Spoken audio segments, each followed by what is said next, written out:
आप सभी का स्वागत है अपना प्यारा YouTube channel mister story one में। राजा त्रिशंकु और स्वर्गारोहण की कोशिश। बहुत समय पहले अयोध्या के प्रसिद्ध इक्ष्वाकु वंश में एक पराक्रमी राजा हुए जिनका नाम था त्रिशंकु।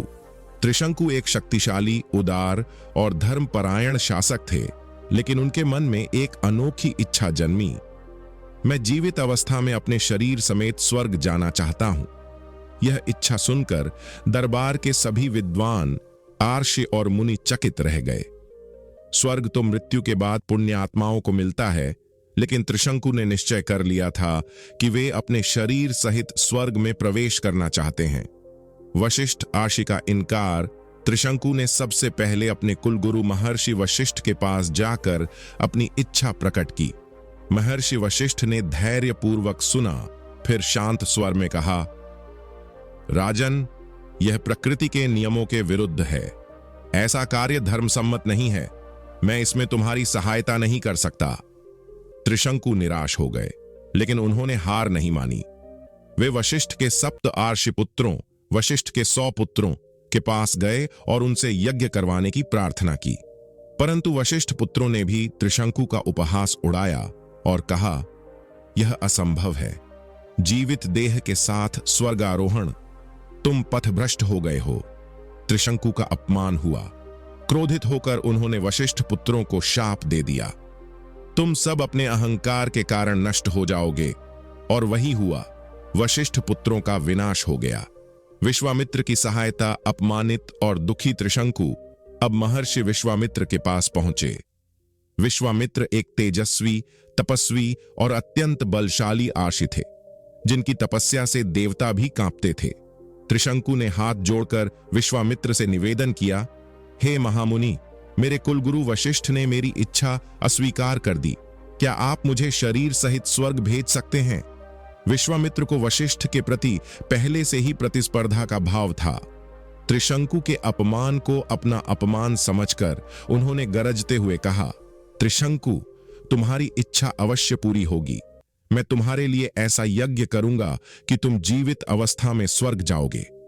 यज्ञ और त्रिशंकु का स्वर्गारोहण। विश्वामित्र ने भव्य यज्ञ का आयोजन किया।